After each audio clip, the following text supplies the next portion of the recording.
பாக்கியலட்சுமி சீரியல்ல இன்னைக்கு பப்புக்கு போலீஸும் வராங்க. அப்போ காலேஜுடைய ஐடி கார்டை வாங்கி 19 வயசுல சிலர் 20 வயசுல தான் இருக்கீங்க. பப்புக்கு வரணும்னா 21 வயசு ஆகணும்னு தெரியாதா? படிக்கிற வயசுல குடிச்சிட்டு ஆட்டமா போடுறீங்க. நீங்களும் ஐடி பார்க்காம உள்ள விட்டுருக்கீங்கன்னு பப்போடைய மேனேஜரை கேட்கிறாரு. கூட்டமா இருந்ததுனால பாக்குற சார்னு அவர் சொல்றாரு. அண்ட் எல்லாத்தையும் வண்டியில ஏத்துங்கன்னு சொல்றாரு. எல்லாரும் வேணான்னு கெஞ்சுறாங்க. இனியாவை போலீஸ் இழுத்துட்டு போறாங்க. அப்போ வெளியே ராதிகா இருக்காங்க. அப்போ இனியாவை பார்த்து ஷாக் ஆகுறாங்க. இனியா போலீஸ் கிட்ட கெஞ்சுறாங்க. போலீஸ் அடிக்க போறாங்க. அப்போ ராதிகா வந்து என்ன நடக்குதுன்னு கேக்குறாங்க. இனியா, நான் ஃப்ரெண்ட்ஸ் வீட்டுக்கு தான் போனேன். அவங்க ஃபோர்ஸ் பண்ணதுனால நான் இங்க வந்தேன்னு நடந்தது எல்லாத்தையும் சொல்றாங்க. உடனே போலீஸ் நிறுத்துங்க, நீங்க யாரு? குடிச்சிட்டு ஆட்டம் போட்டு அடிச்சுக்கிறாங்கன்னு சொல்றாங்க. உடனே இனியா, கேர்ள்ஸ் நாங்க யாருமே குடிக்கலன்னு சொல்றாங்க. ராதிகா, இவ அப்படிப்பட்ட பொண்ணு இல்ல, ஃப்ரெண்ட்ஸ் எல்லாம் ஃபோர்ஸ் பண்ணதால வந்திருப்பான்னு சொல்றாங்க.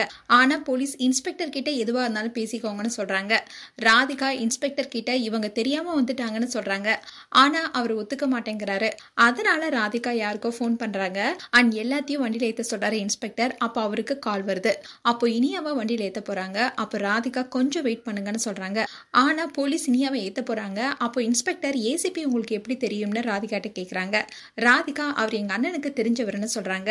அண்ட் இனியா கிட்ட இனிமே பசங்களோட சேர்ந்து கெட்டு போகாதுன்னு சொல்லிட்டு போறாரு. அண்ட் ராதிகா இனியாவை கூட்டிட்டு வந்து திட்டுறாங்க. அண்ட் செலியன் இனியாவுக்கு ஃபோன் பண்றாரு. அப்போ ராதிகா ஃபோன் அட்டன் பண்ணி, நான் ராதிகா பேசுறேன், இனியா இப்போ உனக்கு ஒரு லொகேஷன் அனுப்புவா, அங்க வந்துருன்னு சொல்ல செலியனும் பப்புன்னு பார்த்துட்டு போறாரு. செலியன் அங்க வந்து இனியாவை என்ன பண்ணீங்கன்னு கேக்குறாரு. ராதிகா, நானா இவளை காப்பாத்துறேன், அதுவும் போலீஸ் கிட்ட இருந்து.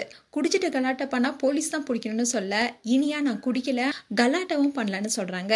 செலியன் இனியாவை திட்டிட்டு, சரி வா நம்ம வீட்டுல போய் எதுவா இருந்தாலும் பேசிக்கலாம்னு சொல்லிட்டு ராதிகா கிட்ட, ரொம்ப தேங்க்ஸ், நீங்க பண்ண உதவியை நான் என்னைக்குமே மறக்க மாட்டேன்னு சொல்லிட்டு இனியா கையை பிடிச்சு கூட்டிட்டு போறாரு. அப்ப ராதிகா இனியா கையை பிடிச்சு, என்ன அவ்வளவுதானா, நான் அப்படியே விட்டுருவேன்னு நினைச்சியா? முதல்ல உங்க அம்மாவை இங்க வர சொல்லு, அப்புறம் தான் இவளை இங்கிருந்து அனுப்புவேன், இல்லைன்னா அனுப்பவே மாட்டேன்னு சொல்றாங்க. இதுதான் இன்றைய எபிசோட வரப்போகுது.